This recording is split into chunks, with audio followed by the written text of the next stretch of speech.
is a really interesting place to be as a small business. Your options when you're starting up are private equity, venture capital, or angel investors. Maybe you can get a bank a few years down the road after you have some sustainable P&Ls, but even still, a lot of times banks are there to give you money when you don't need it and not there to give you money when you do need it. It's kind of this weird place where like Valor Provisions is trying to set the example for a new way to do business in America. And there's a lot to come on that.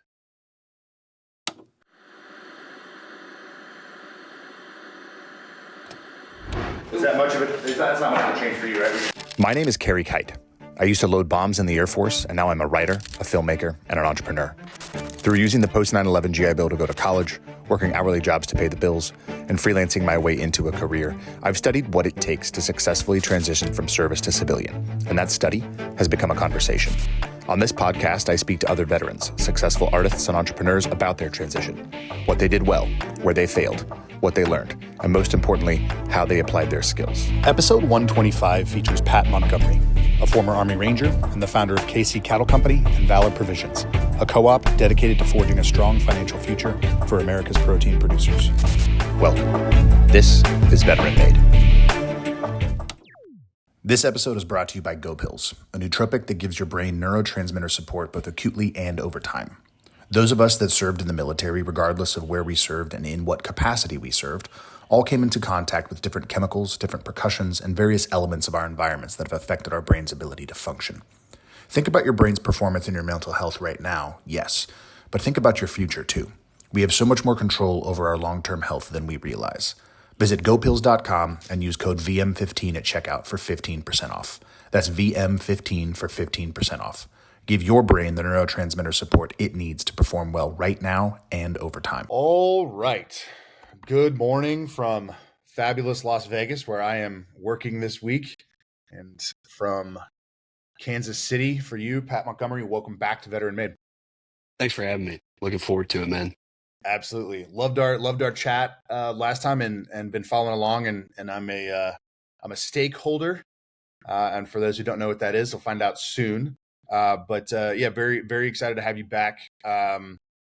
We talked in March of 2023, so going on 2 years ago. So a lot has happened.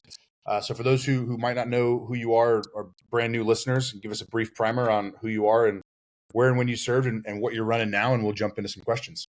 Yeah, so I'm Pat Montgomery. I'm the owner and founder of Carey Cattle Company, and before that, I was a member of 1st Ranger Battalion in Savannah, Georgia, um, 2010 through the end of 14. Awesome.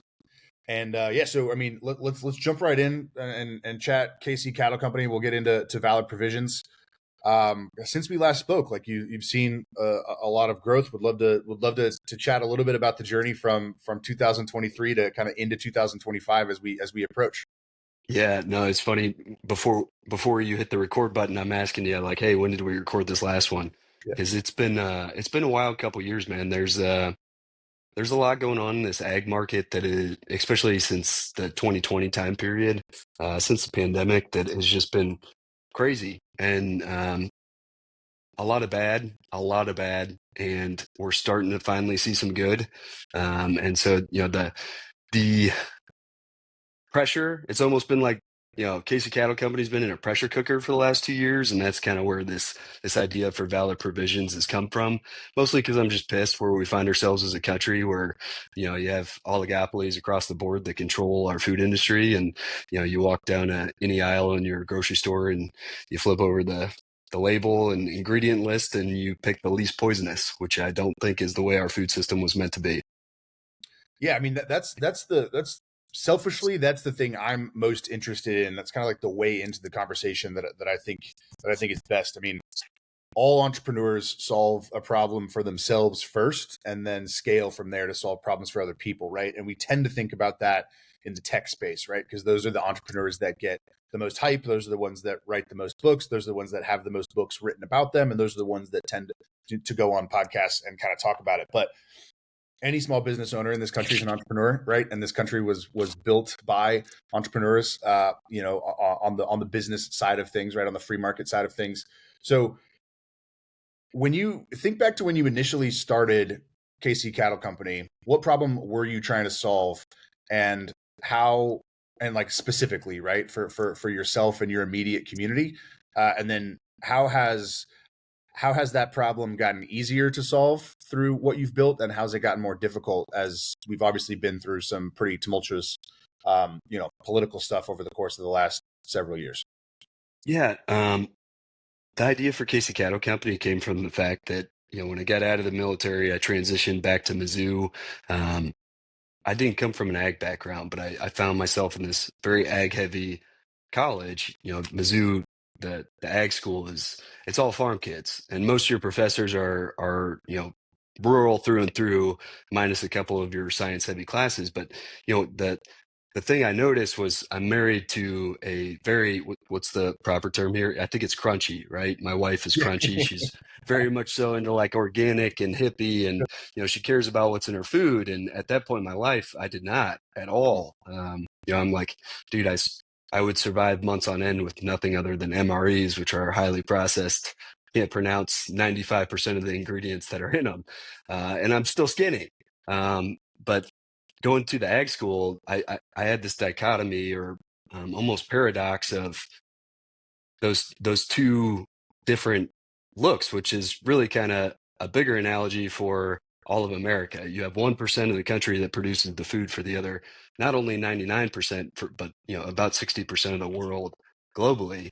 And there's some stuff that the ag industry does that I do believe in that gets a bad name. And then on the other hand, there's some stuff that happens that is strictly for the straight sake of profit. And so the idea for Casey Cattle Company was just this transparent, very transparent company that helped bridge the gap between agriculture and consumer. And we started out with Wagyu on that because I believed heavily that if you're charging a premium, which you have to as a small purveyor, you need to be able to, your customer needs to be able to tell the difference in that palatably. When they consume the food, there has to be a wow factor to it. And we were one of the first to kind of jump into that with the Wagyu side for e-commerce. Yeah, it's funny that you bring up kind of crunchy, right, as a buzzword there, because it's on the food side of things. I think there's a big misconception culturally, right, that it's only people in Brooklyn and only people in certain neighborhoods in Los Angeles who want to eat well and who value organic and who value regenerative and value all of these different things. On the both the supplier side and the consumption side, for when it comes to food.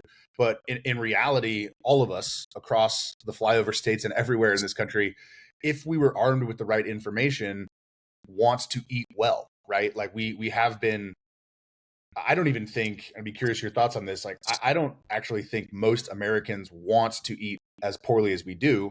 We just do because that's what is supplied to us, right? And Yeah. like, look at what RFK has been talking about with all the different fast food stuff since the election. And it's like fast food's an American staple, but fast food companies used to make their food in a healthier way, right? And then now, and we don't have to, get into all the different things that have happened in terms of, how and why and who started putting all these ingredients in food, but just the idea that everybody wants to eat well, and if they're armed with the right information and the right product, and they're able to afford it, then they will probably make those choices themselves. Yeah. And I think that the point you just made where that leads me is, what do you trust? Right? Because like as a society in America right now, I think that's the crux, is nobody trusts the information that they're consuming, whether it's podcasts, social media, or your legacy media across the board, left, right, whatever. There's this huge mistrust going on with the populace, where it's like you can't really believe anything you're reading because the study you're looking at that says red meat's bad for you, right? Well, this is sponsored by X, Y, and Z that has a reason to say that red meat is bad for you, and I recorded an episode last week where, in conjunction with Valor Provisions, we're doing this Patreon deal that's strictly giving Americans what we see behind closed doors of food in America. And I recorded this episode last week called "The State of Food in America," and it's just crazy. You really kind of dig into some of the stuff that's happened, and not just in recent years, but really since the '80s, which is really when our food fell apart in America. And where things did not become economical if you were a farmer that wanted to do things right because it's what your consumer wants. Right. So you started with Wagyu, and we talked about that journey. For those that want to hear the specific journey of founding KC Cattle Company and the why, the how, the what, all of that, go back and listen to that episode. We'll link it out in the show notes too, and check that out. But you went from building it to now you're scaling it, and now you're building this. Would you call it a collective with the other two organizations of Valor? Yeah, we're calling it a co-op in the sense that, the problem we're trying to solve for these other small purveyors is the problems we went through and made a lot of tuition payments um, for, during, currently, trying to figure out how do you survive as a small purveyor without taking on a substantial amount of PE or VC money. And, the problem when you do that, when you go down that path, and we came very close in the last 2 years to signing on that dotted line, is the second you sign on that dotted line, there's a timer that has started, and you have 3 to 5 years to return it 10x. Um, and if you don't, there you're out of there as the founder and CEO, and possibly they're shutting down the company. And so, kind of looking back and really from a 30,000-foot view, the conclusion I came to is like, I would rather this company die than take the shortcuts necessary to be able to return that money to our investors in that time frame. Because normally what that means is you're looking for ways to earn more money on the bottom line. And what that results in is taking shortcuts for your customer, which I was not willing to do. And Valor Provisions really kind of came out of frustration of where we find ourselves at with this market and really small businesses, because it's a really interesting place to be as a small business. You have your options when you're starting up are private equity, venture capital, or angel investors.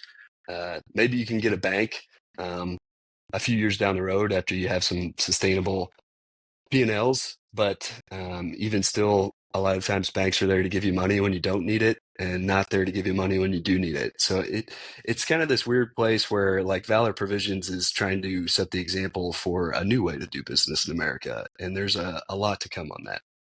Awesome. So I want to get into that, and I want to use that as a jumping off point. Before we do, what was the last couple of years like for you? What was that journey looking at PE, looking at VC? Having made the decision not to sign on that dotted line and move forward with a different approach, as you look back on it, what were the benefits of going through that process and having those conversations and trying to understand that business model? And what was that journey like over the last couple of years? Um, I think that if I was gonna sum it up in one word, it'd be hell.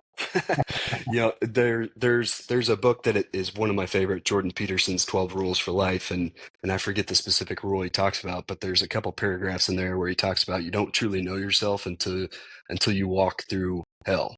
Mm. And I so thoroughly believe in that, not only because of what I've been through in business, but also, before that in my military career. It's like, these things that you think are the worst thing you're going through in your life normally end up, you come out on the other side with like this perspective of, I have this indomitable spirit, and you truly know yourself. You know what you're capable of. And the PE and VC side, I saw just what we were talking about, and the LOIs I'm getting, the things that are being said, whether they're transparent or not. I'm like, man, this is not what I want to do. And it's a lot of pitching. It's exhausting. And, I just had this like sick feeling in my stomach every time we get pretty close with one. That this just wasn't the hard ride over the easy wrong. So what is this new model for small business in America that you guys are launching, and how did it come about? How was it informed by the hell that you were just describing, and what did the coalition building actually look like between the three of you? Carey, are you okay if I give some context on like Please. what? Okay, so since excuse me, since 2020, there's been 141,000 farms that have shut down in America, and that's at a 2.1 million roughly that aren't actual hobby farms. And so that's a pretty substantial percentage, right? And so what we've seen happen since 22, and part of the Inflationary Reduction Act was a huge re-up for green energy. And so you're seeing solar and wind come in on the heels of these huge natural disasters. Think of the wildfires in West Texas this year, at the beginning of this year. And they come in, and you're talking to these farmers and ranchers that have been in a drought for 10 years regardless. So you know, they haven't showed profit in 10 years. They're probably skating by with more and more debt from the bank. And wind and solar comes in, they say, hey, I want to offer you a 30-year lease on your property. I want to put up solar. I want to put up wind. In exchange for that, I'll cut you a check, $1 million, $2 million, $5 million, depending on how big your ranch is, at the end of the year, straight profit. And you can't fault these guys for taking it, right? Like, they're hanging on by a thread. The economics of being a cattle rancher in America have not made sense for a long time. 2014 really was the last time people were making good money in the beef industry on the cattle side. And so I'm watching this happen, and this is really 2022, and I'm pitching, and I'm also watching a lot of these ranches that I know, meat companies that I know that started during the pandemic because PE and VC jumped into meat and processing in a big way after the pandemic, and they're all shutting down. Um, and I'm like, man, what are the big problems here?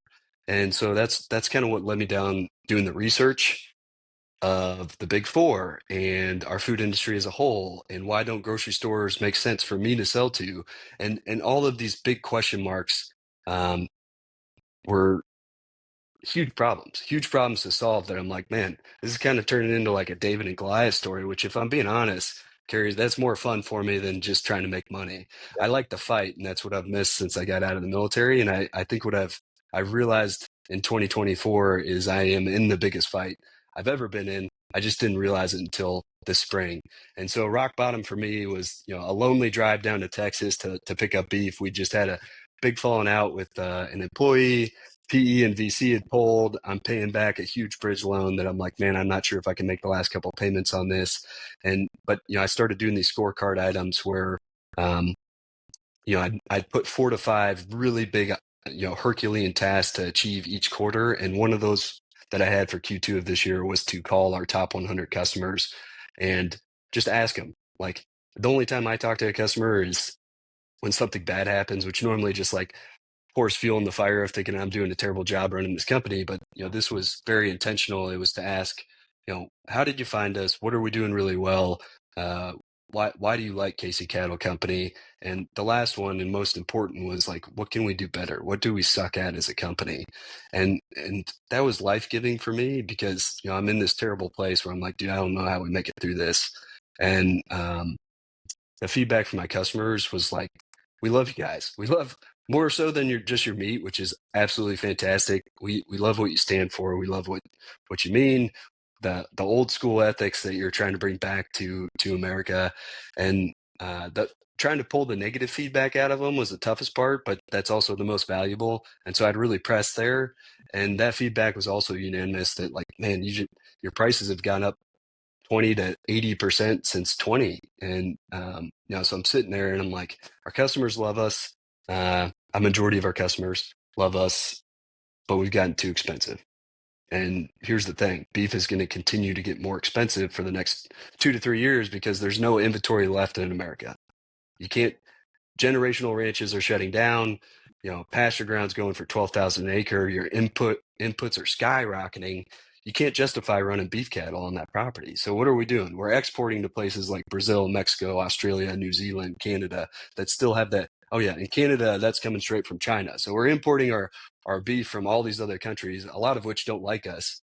And in the name of green energy, where they're deforesting a part of the rainforest in Brazil that is the size of New Hampshire and Vermont combined to be able to produce beef for America. And I'm sitting there and I'm like, I'm a common sense guy, right? I'm not that smart. And I'm like, this is just asinine, if not nefarious. And the kind of desperation and really anger there is where the idea for VP came from, which was like, these smaller purveyors, they need an alternative to sell to other than the big four, right? There's a lot of them out there that don't want to go do the things I've done, which is learn how to market and learn how to sell to the customer and learn how to pack up beef so it arrives in California on time, in a satisfactory manner. It's like, well, what if we do that for them? And what if instead of just focusing on like how do we maximize our profits and screw over the little guy, what if we focus on like a Sam's Club, excuse me, a Costco and like Amazon Prime type membership? Um, except instead of the focus strictly being on providing the customer the cheapest price we can possibly offer, it's being competitive to a higher end grocery store so that we can pay more money to the vendor so they can keep their doors open and continue to do what they do, which is offering a really high quality product that is nutritious and sustenance for your family. Yeah, I mean, you're touching on something really important, which is, you know, finding meaning, right? There's so much of our work life, and especially for transitioning service members and veterans who've gotten out, right? Like there was a lot of meaning associated with whatever we did in the military, right? The mission was set. Um, your unit participated in the mission in whichever way that it was. Everything was understood. You knew what you were doing. Most of the time, you knew why you were doing it, and you were working really closely with people that are very close to you. And so you had that sense of, camaraderie is a word that gets thrown around, but it really is essentially meaning, right? There's meaning to your work. There's meaning to the mission. There's meaning to what you're doing. And then when we get out, we lose that sense of meaning, right? Like we get out and we say, oh, I need to provide for my family. I need to make X number of dollars. I need to do these things. And that is what looks like it is successful. And so that's what success must mean to me, is to go make money and to go be, quote unquote, productive, in the civilian workforce. Not all of us get to find meaning to not just solve a problem for ourselves, but to solve a problem for our country and our culture in a way that helps move us forward. And you're doing it in an interesting way because you're focused on, because the other thing that happens is when we think about meaning, we think about this really broad, large, super high level, like changing the world, right? And making the world a better place. And it gets very high level very quickly, which means it's not practical, right? And we have a really hard time finding our footing, finding our grounding, and understanding how we fit into whatever those problems are that we want to solve, right? You've figured out like, okay, here's the footprint that I have, here's the influence that I have, here's where I sit in the marketplace. So not only can I do what I want to do, but my why is really strong as well. Yeah, that's spot on, Carey. Because like I think the part what I've missed the most was purpose, right? You miss purpose, and you miss being around people that say I hate saying like-minded individuals because like there's plenty of people in the military that think differently than I do, but people with the same moral character, because you miss that when you get to the civilian side, because there's a lot of people that will absolutely stab a knife in your back in the business world. And I think that was really tough for me because like I didn't start this business because I wanted to make $1 bajillion. It was just like, man, I don't want to sit behind a desk and be a cog in the wheel for the rest of my life. And it, if I'm also being honest, like I always had one foot out the door since I started the company because like it's pinching pennies. It's like figuring out how you and it dealing with banks and a lot of times being somebody that I'm not. And I hated that. And I think it wasn't until this year where like I had this epiphany and turnaround of like, you're broke, you're miserable, your life is chaotic. That I actually started having fun because like chaos and like being able to have my back against the wall is normally where I do best. Yeah, it's another thing that we weirdly try to avoid that like you said, you're back against the wall and that kind of chaos, but that is where a lot of us are going to thrive, and that is where that the mess of that chaos, the mess of that misunderstanding, the mess of that confusion, the mess of that anxiety is where we're able that's where the problems are, right? Like that's where the problems to solve are. That's where the meaning is found. Because if you're just doing really well, making good money, and kind of skating through life post service as you're making good money and living a life and having fun and doing stuff, there's value in some of those things, but the real value is found in getting back to and closer to the source of, well, what drives me. And I'm going to find what drives me by figuring out what problems I want to solve, because I can't solve all the problems in the world, right? I can only solve the problems that I can solve. And the only way to find the problems that I can solve is to go where I feel just a little bit uncomfortable, and then to go where I feel really uncomfortable. And that's where you're going to like sit down, look around, assess, and see, oh, okay, this is where I can move forward. And it has to be out of that chaos, out of that anxiety, out of that mess, instead of looking at it from the outside in. 100%. And Yeah. So what are the, tactically speaking, like what are the nuts and bolts? So what did you learn? You this year you kind of came to this conclusion. You saw some of these problems from a bunch of different angles. What strategically and then tactically, how did you build that Costco, Amazon Prime? Like, walk us through the thought process a little bit more in a more granular fashion. Like, what specifically did you see, and then how did you set out to build the co-op to actually put that into place? yeah, I'm going to start with when we were pitching to Yeah. PE and VC. Pretty much across the board, you see for a CPG company, they want to see it at a 50% gross margin or higher. They want to see reoccurring revenue. They want to see X, Y, and Z, right? They have all these parameters they look at while they're looking through your projections of like, hey, is this scalable? Is it something that makes really good money? That can hit that 10x return in 3 to 5 years. And that was detrimental, right? Because beef business is not high margins. And even on the Wagyu, people think like they see our prices on Wagyu and they're like, this guy's printing money. He's probably driving around this brand new F3. No, we're not. Beef sucks, right? And beef, well, protein across the board. I mean, the hog industry has just gotten absolutely gutted the last couple of years. But for nuts and bolts of like how we got here, it's like I kept raising prices because I'm pitching and I want VC and PE to find us attractive. And our customers like, geez, like we want to support you guys, but you're selling a $20 pack of hot dog. You're selling a $95 ribeye. And at the beginning of this year, when we kind of the writing was on the wall, like we have to make some huge changes, some really difficult changes. And so, the company got gutted. Anything that could sell, we sold. Um, I stopped getting paid in April. And it was like one of those things where on the drive back from Texas, after having all these conversations with customers, and I continue to have them on the drive back. I hung up after one longer conversation with the customer, and I'm sitting there and I'm like, it's price, it's price, it's price, and it seems so simple now, but I'm like, well, I've made the decision I'm not signing on the dotted line with PE and VC. So like, why do I have to keep my prices there anymore? Mm. We've gutted the company. I have less overhead. So like, even if I lower the pricing and we're doing a higher revenue but less gross margin, it's like that's still the chance to scale. And in this business, that's everything. Protein is not high margins. That's the way it's been for 20 years. But like we have to figure out how we lower that and also have the customer cover more of the shipping costs, because the shipping has been, the chink in my armor for really since I started, because we don't work with the 3PL. We handle our own shipping. And people are like, oh man, you're $14.99 to ship my order to California is really expensive. It's like, well, my actual cost on that is $38.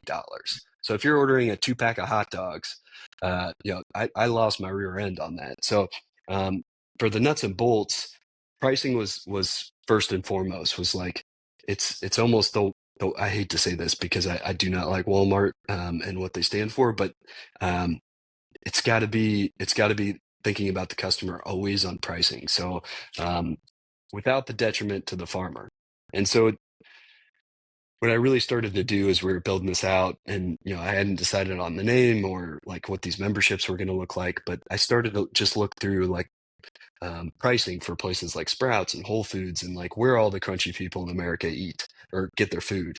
And I started to look, and then next I started to look on where that protein was actually coming from, and almost unanimous, like organic, grass-fed, whatever the trigger word is for the USDA product claim on there. They all came from the big four, and they are all raised in a similar fashion, and it's equally crappy across the board with the loopholes that exist for all those product claims. So I'm like, there's a content piece here, right? There's a huge content piece. Brazil and China control America's protein, which is just completely crazy to me, right? Like, how have we allowed this to happen? And so there's a content piece. And next, it's how do we go find these smaller protein purveyors and be able to pay them a price where they can make money and provide it to our customer at a price that competes at the grocery store where we're still able to keep our doors open. And that took me a hot minute to figure out. And it really wasn't until we brought on another marketing gentleman that had the light bulb of like, what if we do a lifetime membership? And that was like, ooh, like a one-time fee for these discounts because I mean, you've seen it, Carey. You signed up. Like these discounts aren't like 15% off. I mean, you're talking skirt steaks are 80% off. We do blowout emails where like, I mean, the average discount's 60% off our MSRP. Um, but the whole premise was like, it's almost like you're buying an equity position in the co-op. And so what we're telling customers is they buy the membership is that'll be the cheapest price that we ever offer it at. So right now it's at $100. But we're already looking at what next year is going to look like when we roll them back out. So it's like that might be $500 by the end of next year because we're going to close it down every time we think we're getting too heavy on the customer base and we can't keep inventory and service those customers in the way that they have earned. So every time we shut it down, before we open back up, we reevaluate and say, is it time to increase that price point for a lifetime membership? Yeah, so I mean, obviously, doing what I do for the day job is the storytelling side of it. The marketing side of it Yeah. is the part that grabs me, right? So from a storytelling standpoint, as you know, you've already mentioned some companies here, right, that you don't love or don't agree with, but that a lot of people in this country shop, right, and a lot of these Mhm. people, a lot of people in this country might not actually understand or know because they're not because they're ignorant, but just because they're busy. They're busy working, they're busy living their lives, they're busy raising their families, they're busy taking their kids to school and coaching and doing all of the things that bring meaning to them, right? As Yep. citizens of this country, might not know exactly what it is that's happening. So, have you, as you tell the story and build this business and build this co-op, how do you approach those customers? Because you already have the ones that you have that love you and that continue to pay the prices and continue to be customers, right? But as you look at scaling the problem solving at whatever pace, speed, and scale you are looking at it, how do you talk to potential new customers and how do you look at the kind of culture at large, right? Of people that might be shopping at places that you're like, hey, that's actually not great. We have a better solution, but that's the business side of it. But the storytelling side of it, the cultural side of it, how do you approach that? Yeah. So the other tough problem we surveyed when we went to build this out. One of the first things we did after, so we had this like quasi, we're going to do this lifetime membership, but like, what does that actually get you? And it's like, Matt and I are having this conversation, and we're like, man, why are we trying to ask ourselves what our customers want? Let's survey them. So that's where we started. We literally sent out a survey to roughly 700 people that showed interest in signing up for whatever Valor Provisions was going to become. And we sent out a survey of like, what are the four most important things you want to see here? And the feedback was pretty unanimous. Was like discounts, check. Knew that one was going to be a part of it. Free shipping was another big one, which I'm like, oof, that's tough. And then the last and one that I actually did find pretty surprising was like, we want to be part of the community. We want to see behind the scenes of the American farms that you're bringing on. We want like true transparency. We want to know all the useless crap that's running around in my brain about the food world. And so out of that was like, okay, we're doing this lifetime membership, but in conjunction with, but separately, we're doing this Patreon account that is tied to Valor Provisions. And the whole mission of that is like, it's really telling the story of not only how we came to be, but also, what is happening at your grocery store. Why does Nestle control not only the large market share for baby food, but also dog food, which like, you're like, man, those two things really don't go together. The company that makes all my dog's food, I also don't want to make my kids' food. And so, I'm throwing a lot of names out there, but the truth of the matter is, the guardrails got taken off in the 70s where, the meat packer, drawing a blank on it, total brain fart, but the meat packers and, Trust Act of 1921, right? Because this is not the first time this happened in America. This is the same thing that happened with Upton Sinclair's novel, The Jungle, right? That was like the backdrop of what America looked like back then. And Congress fixed it. They came up with this act that was like, hey, the USDA needs more teeth. We need to make sure this like price fixing and anti-competition market setting is disassembled, and it worked. And it brought in post-depression the most profitable era for American farming. And then back in the 70s and 80s, during there was a guy named Earl Butz who was the Secretary of Ag, who like his favorite saying during that time period was "Get big or get out." And so that's when you saw the introduction of your glyphosates on all of your row crop. It's when corn and soybeans became heavy subsidized. It's when row crops started going all the way to the edge of the road because it's the only way you made money as a farmer. And so I talk in depth about this on the episode we're dropping here in a couple weeks on Patreon. But you know within 10 years, you saw a consolidation of the food market across the board. Grocery stores, the meat market, your grain, and you saw everything except for soy and corn disappear in America. Like we stopped producing it because it was so subsidized that was the only way farmers could make money. And so I think RFK has really done a great job of bringing this to the forefront of Americans. And I'm excited. I've already saw some of the nominations for his advisors for the USDA, and I'm excited about what's going to become of that. Yeah, it's interesting, right? Because and you've already mentioned a couple of times with the surveys that you've done with your customers, like price is a really important thing for the American family, right? Like Yeah. we want prices to be lower so that we can have more capital ourselves, so that we can, again, sustain our lives, feed our families, live our lives, do the things that we want to do.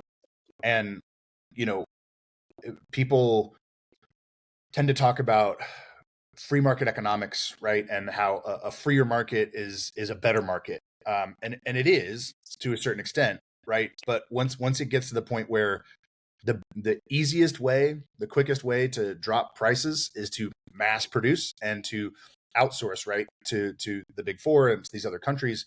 And I think what we're discovering in this country is people actually value who we are ourselves and who we are to and with each other. And there's this meaning component that is starting to come into the economic conversation and the marketplace conversation in a way that I think is, I mean, I personally love it.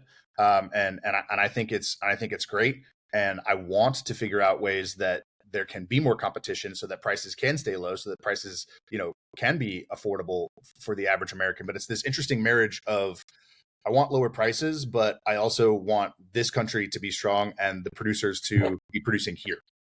Yeah, 100%. And I would even go as far as to argue, do we still have a free market? Would Sam Walton be able to create Walmart in Right. today's market? I don't think he would be. And I think the system is kind of flipped where, our government is controlled by the highest bidder, right? And it really has always been that way. But I think that you mentioned it at the beginning of this conversation, but we focus so heavily on the American dream, which is really in mass defined as fame and money.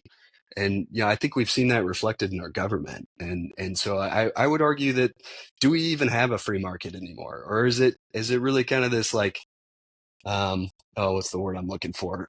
Crony capitalism, where it's like I can't do what Sam Walton did when he created Walmart because of where we find ourselves at now. Where a perfect example is like sales tax. We're an e-commerce business, and part of the North Dakota or South Dakota and Wayfair Supreme Court Act was like, hey, you have thresholds as a small business that if you hit a certain revenue dollar amount, now you have to pay sales tax in that. And it's like, that was all created because of Walmart, Amazon, Wayfair, these huge e-commerce businesses. But it's like, hey, they have an entire floor of an accountants that figure this out for them. It's like, I pay $60,000 a year, which is a lot of money for me, to be able to figure out what do I owe these states in sales tax. And so it's just one burden I offer, where like I love when you're listening to political heads talk and they talk about corporations, right? And we're all kind of thrown in the same boat. And it's like, well, I'm a corporation, but I'm sure as hell not making as much money as these guys. So Yeah, no, exactly. And it's like, where does the burden of responsibility start and end, right? I think for citizens, like we don't take enough responsibility for ourselves and our own choices, right? So I said earlier, and I do believe this, that I don't think I'm contradicting myself. I do think that if people are armed with the right information and are given the information in the best and most honest way, they will tend towards making the best decisions, right? But even when it comes to food, right? Like your wife, I'm crunchy, right? I've always been crunchy, right? I've always been a right-leaning guy, but I have always wanted to eat well, eat healthy, eat organic, eat regenerative, not put a bunch of seed oils in my body or my kids' bodies, right? And like I'm those two things like they're not mutually exclusive. And so, but what ends up happening is you get made fun of, right? You get poked fun of. It's like, hey, I'm gonna take an extra second in the egg aisle to just to figure out which brand I want to get because I want my eggs to be orange and not yellow. Oh, you eat orange eggs, blah, blah, blah. It's like individual citizen. That's a silly, very micro example, right? That happens in your family or in your friend group. But at scale, that is what the citizenry is facing is, are we going to take responsibility for our choices and go make better choices in the face of getting made fun of or people not understanding? And then that then puts the burden of responsibility back on me to be able to explain, to be able to understand it and not do it like a total dick, right? To be able Yeah. to and just say like, hey, no, these are the choices that I want to make for myself and my family, and this is why. And not necessarily evangelize for other people to do it, but just to kind of live by example and just be strong in your convictions and be strong in your choices and be strong in the way that you're approaching your life. Well, and I completely agree with you. And I think the saddest part is like you can't even trust the product claims made Right. on the label of these products at the Yep. grocery store. Like you mentioned orange eggs. Like they add cayenne pepper to the same type of chickens that Tyson raises Yep. to be able to do that, to change the color of the egg Right. yolks. And it's Right. like, man, it kills me because I love the people that are trying to do what you do. And the big thing on Patreon, like as we do this storytelling, is like I don't even care if you come and become a member of VP. I don't care if you order from us. Um, there are plenty of local farmers in your area, no matter where you're at. Even if you're in a super heavy, you know, suburban or big city, it's like you drive 45 minutes outside of that, and you can find a farmer that could desperately need your help buying directly from them. And if you save up a little bit of money, like, and you buy half a cow or half a hog or a bunch of broiler chickens, whole birds, you're going to be surprised by cutting out the 20 middlemen that's in between that grocery store and the farmer, at what the price point comes out to. Farmers aren't always trustworthy. I like to throw that out there. Just because somebody wears a cowboy hat doesn't mean you can take them at their word, unfortunately, anymore. But um, you know, there are plenty of good farmers out there that will charge you a very reasonable price to take one of their amazing animals that was cared for from start to finish to a processor to sustain your family. Yeah, but you started to say it a little bit there, and you said it well. But what do you say to the American consumer who gets overwhelmed, right? Listening to this chunk of the conversation, and they hear the cayenne pepper anecdote, which is true and a good point, right? But like a lot of American consumers just get overwhelmed. Like I know somebody has always said to me, like, well, organic's not really organic. There's a minimum threshold that the USDA or the FDA is required for organic, and so it's actually not that much better. And I'm like, listen, I'm armed with the information that I have, and so I'm going to make the best choice that I can. We don't live in a perfect world. I'm not a perfect person, so I'm going to make the best choices that I can with the options that are given to me. So what do you say to the American consumer that's overwhelmed with some of these choices? Yeah, I think we live in this incredibly busy world where like most people are working a 60 to 80-hour work week, and you got kids and you have responsibilities and you have sports games you have to go to, and it's like you got to do the best you can. And so that's the big problem that VP's attacking is like not only how do we make this marketable, right? Like this storytelling piece marketable, but how do we make this incredibly convenient? And that's the toughest problem to solve for, right? Because like that's expensive to make it convenient. It is the most expensive part. And what I would tell people that are trying to go out and do this is like organic is still better than the alternative that's next to it, right? It's an $87 billion industry. So it's not probably as honest as what's on the label. But it's still better than what's to the left or right that, came from wherever. And if you have a little capacity after that, I would challenge you to plan ahead. There's guaranteed a farmer's market that's in your area, right? We have like 7 of them in Kansas City. Probably the closest one to me is 15 minutes down the road, and I live in a rural area. So farmers market's a different one. There's plenty of co-op pages out there that say, hey, here's the vendors that are there, here's what they serve, and my wife and I are to the point now where like we've just started to pick away at it. Like now we grow almost everything we do is from scratch, and we love it, right? Instead of turning on Netflix on the weekends, it's like she's messing around with the sourdough starter, and I'm like, man, I had this crazy idea for like Wagyu beef tallow ice cream, and like it's kind of this like bonding experience instead of it being like just work. And I think, yeah, I bring it up on the one I recorded last week, but I'm like, I talk a lot about how I feel like America's just more cranky as a whole since the pandemic. Like I don't know what's caused it. I think it's a whole combination of things. And if I'm being truly honest, it feels like a psyop, right? Like Americans don't trust each other. They don't trust their government. They don't trust the media. It's just like this really weird time. And I do think a part of that is, I don't have my iPhone on me, but putting those things down and just looking around at like all the blessings around you and getting these things dirty, because I do think that's the way God made you, was to work with these things every once in a while.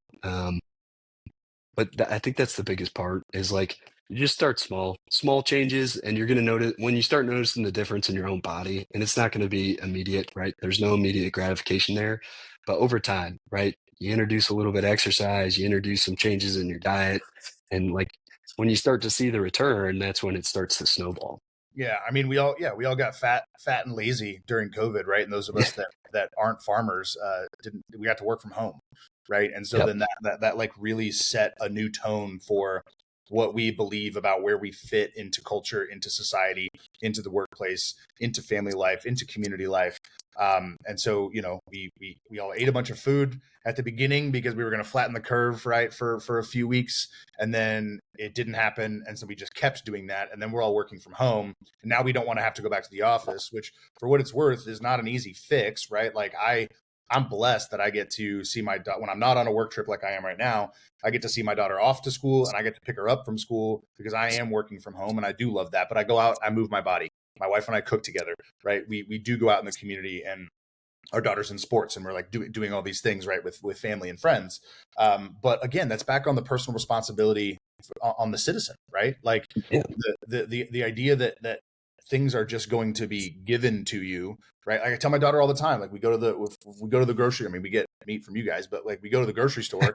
I'm like, hey, there isn't somebody in the back just like making all of these vegetables or making all of this food, right? Like this grocery store is a place, this farmer's market is a place where other people come and bring what they've been doing and bring it here for us to purchase it, right? And she's 4.5, she'll be 5 in 2 months. She doesn't fully understand that yet, but starting those conversations now and early so that she hears that and understands that, and then we all cook together, right? And she helps us cook, right? She helps us cut vegetables. My wife is Italian, so she makes like a lot of, she makes homemade pasta. So if we're eating pasta, right, we're using the ground beef from you guys to make sausage and ground beef to make the meatballs, and then we're making the sauces pretty much from scratch, and then she's making the pasta from scratch, and our daughter does that together with us. I mean, my daughter gets mad at me if I go pick her up from school and I have already prepped dinner. She is pissed because she's like, I want to help you make dinner, Dad. That's what I want. She does not want to come home and flip on the TV. She wants to put up a stool in the kitchen and help me make dinner, and I love that, right? It makes it a little bit slower, but that's good. It's good because then that dinner is not just the process of sitting down together and eating. It's actually the entire process of getting home from school, stopping at the store, getting all the stuff together, laying it out on the kitchen counter and making it together, and then we eat it and we talk. And it's like we try to speed things up and make things way too efficient in our culture now. And some things should be efficient. That's where it gets a little bit difficult to try to figure out, but we have to negotiate that with each other. Yeah, no, 100%. Conversation I had a couple years ago was just about how we almost have too much time to contemplate our own existence, like to let your mind wander. And it's like, I don't know if that's like how we were supposed to be built. Like, I think it was supposed to be you were toiling in the soil, like making your own food, and now it's like you have me included, right? Like my ranch manager calls me John Travolta, the urban cowboy, because I spend 14 hours a day at the computer. but that's to feed my family. And like, these are the things you have to do in a modern American. But I'm not throwing darts here, but I'm like, whatever time you can carve out where you're just getting away from all this stuff and remembering that, your neighbor is a good person, that the people around you are good people and your family is the most important. I think we might be on the precipice, especially our generation, of like coming back to that and it being less about keep up with the Joneses and who has the nicest yard, where, it's more about like my family is amazing and less about raising good girls and good boys, but raising good men and good women, right? Mhm. Because like you don't really want good boys and good girls because then they have no confidence when they become an adult. You want good men and good women. So, anyways. Yeah, no, that's yeah, parenting for the future, right? Parenting in the moment for the future, right? That's my wife and I have actually I've never thought about it that way, but that is what we do, right? Like we And parent it's in the tough. present moment for the future. Well, yeah, I'd say we do it like we try, right? Like Yeah. obviously we're not perfect, but that's where the effort is, right? I want to be respectful of your time. I know we got started a little bit late, which was my fault. So I've had Greg on. Greg has talked to us before, but so who's involved with VP and yeah, what's the immediate future look like, and then what does the next year plus look like for you guys? Yeah, so we launched the beginning of November, which like our initial plan was beginning of September. So like a couple months late there, and we basically launched and jumped right into our busiest 5 weeks of the year. Um, and we launched with three vendors. We launched with us at the definitely the biggest discounts. We launched with Greg from Little Belt Cattle Company as our like commercial Angus partner, and we launched with Mac Farms, who is a local Marine who has a hog operation around here. And that was really kind of our proof of concept. Like, are people even interested in this? Turns out they were, two emails and one social media post, and we sold out of memberships in 6 days and turned it off. Um, we turned it back on for the holidays here. And in conjunction with that, we had a ton of other farmers reach out to us, which we knew was going to happen. And basically the comms with those folks were, we are compiling a list. The next 5 weeks are going to be radio silent because we're going to be busy, making it through the holidays here. Um, Come next year, there's some really big question marks that we have to solve. Because like Greg's great. Greg was an awesome one to start with because he's got some size, right? Like they have some size out there in Montana. They're raising a really quality product, but they're not doing 50 head a year. They're raising a lot, and comparatively speaking. Um, and so he was a great one to start with because I knew I could compete with this price point. He's a former SEAL team guy, so like that fits our mission. And he's just a good person. And so we use Greg as a kind of test dummy throughout this year of, how do we make this thing sing? And come next year, it's figuring out how we make it pencil for the smaller purveyors that aren't in the Kansas City area, because there's some really tough problems to solve as we go to bring those to market. Chicken, grass-fed beef, broilers, goats. We have all those in the queue. It's all being worked on. We just launched. We call it Hippy Dippy from a local guy who takes our beef suet and makes face cream out of that. So that's a pretty cool deal. So that's up on there now. Awesome. Yeah.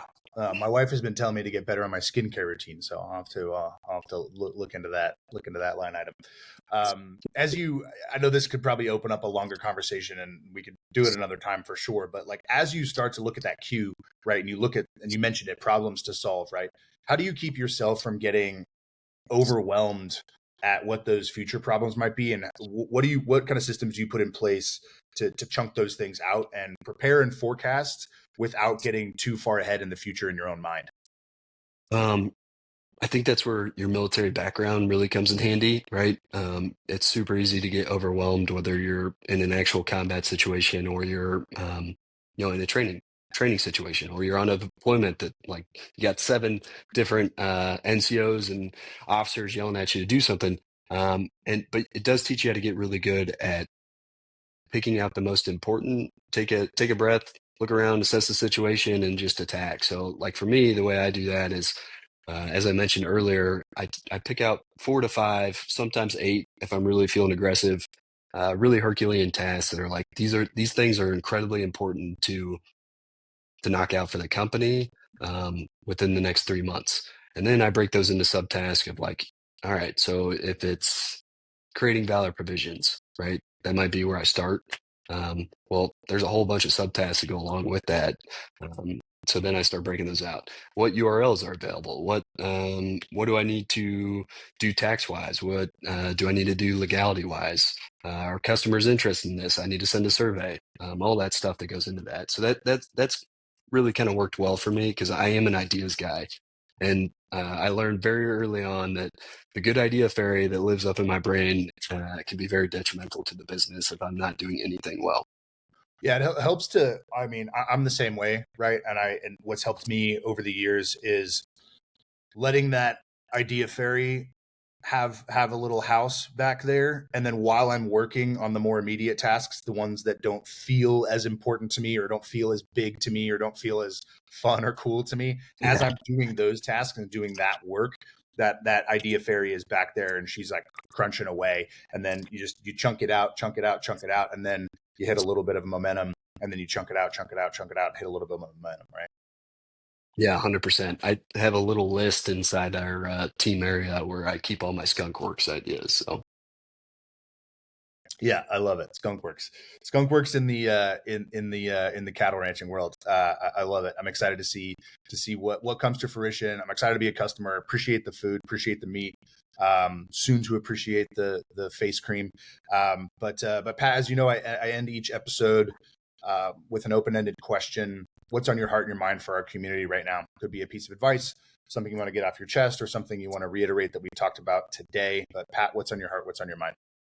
I think we hit it a little bit with our discussion on people being cranky since the pandemic, but more so than that, I think if you drill out to 30,000 feet, like we're in a pretty tumultuous place in America, some pretty rough footing right now, especially coming out of this election that was incredibly divisive on both sides. And so, the thing I've really been challenging myself and Americans across the board is George Washington at his second farewell address. He had four main takeaways, right? Beware of fiscal debt as a country. Beware of losing the morality and religion that the Constitution was founded upon. Beware of getting involved in foreign entanglements and alliances, and most importantly, beware of political parties and their divisiveness. And I think that the message I've been preaching more than ever right now is just remember your Republican neighbor or your Democrat neighbor is not your enemy, right? You guys are both Americans, and that needs to take priority over your Republican or Democrat party. And I think that really needs to be the focus for Americans across the board. I love it. Well said. Couldn't agree more. Where can folks find you? Where can folks find Valor Provisions? Where do you want to drive traffic? Yeah, so valorprovisions.us, we're telling people to head there if they are looking for more of the subscription, us to be their daily protein provider. We still have a ton of occasional buyers, especially this time of year. And if you're looking for that, caseycattlecompany.com is the place to head. Social media, type in Valor Provisions or Casey Cattle Company. You'll find us on Instagram, Facebook, and Twitter. Awesome. X, excuse me. Yeah. I know it's going to be Twitter or X for forever, probably. I don't know when it's finally just going to become X, but Pat, good to see you, man. Great talking with you. Appreciate your time, brother. Enjoy Vegas. Stay out of jail. I'll try.